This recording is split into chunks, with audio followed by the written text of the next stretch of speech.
So, re-renovate natin tong bahay, no? So, sa mga gustong magpa-renovate, kontakin nyo lang po kami, no? So, father ko po yung gumagawa niyan. So, ito, re-renovate po natin tong kwarto namin. At lalagyan natin na ng kisame, para space saver, kumbaga. Sa taas na kayo matutulog, no? So, check natin to pag nagawa.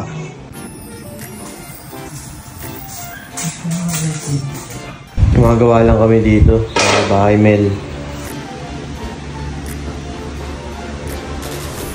Di naman, magaganda naman lang. Lilinis namin. Uy.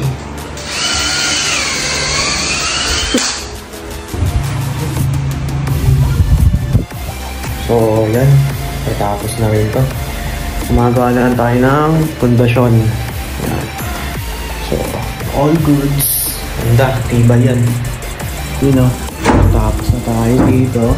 Susunod na yung cabinet. Bukas.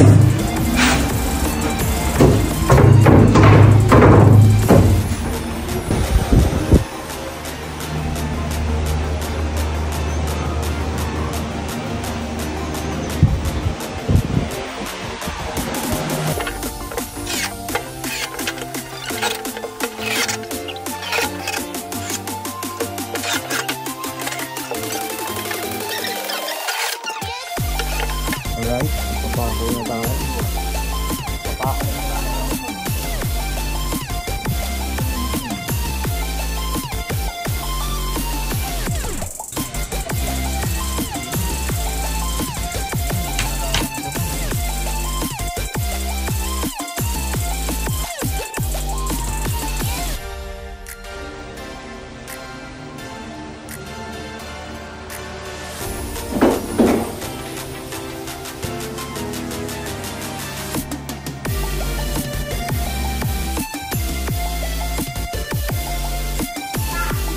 Update.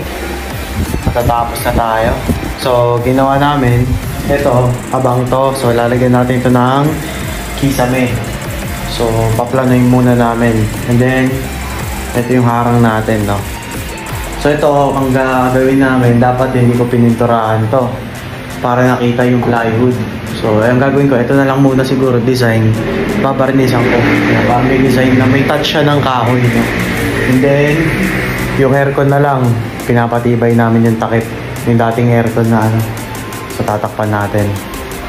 Ito, okay lang yan. Kasi, pag nagawa yan, magbabago talaga to. Sobrang pagbabago niya.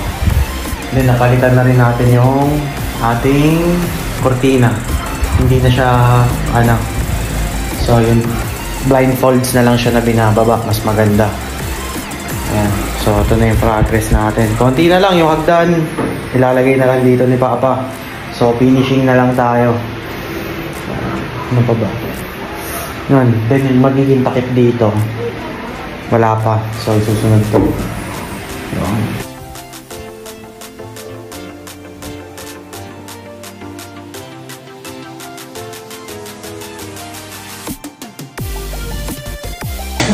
Yun, no? Dito Ricky, ang ating electrician. Yan. So,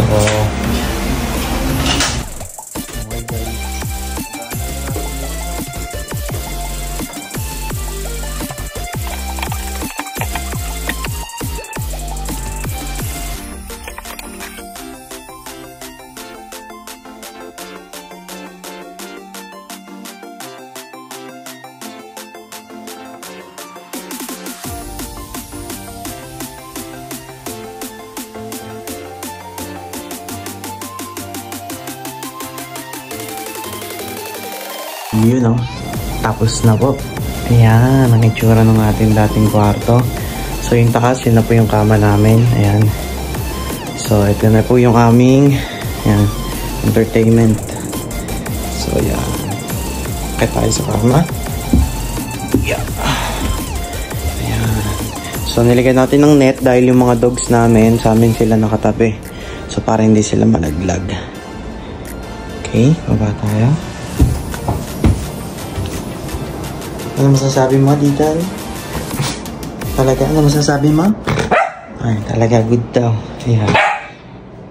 So, napakaganda. Message lang po kayo sa amin, no? Kami lang po yung gumawa nito. Then, makikita po natin. Yung ilaw natin is 3-way yan. No? Cool white, white, and then yung warm. Yan, napakaganda, oh. Message lang po kayo sa amin pag magpapagawa po kayo, no? So, ang ginawa natin ito. Yan. Napakaganda yan at napakatibay. Pulidong pulido yan. Wala tong wala tong alog, no? Unlike sa iba na kapag sa iba kasi karaniwang gawa na. So, sa atin, ang ginagawa natin, sinusukat natin yung sa dingding. Kinakapit natin sa dingding para mas matibay ang pagkakagawa at mas matagal. Ayan. So, napakaganda guys. Nakaka-relax. Yan yung dati nating kwarto. So ito ay medyo magulo pa. Pero yan, napakaganda na. Lawak.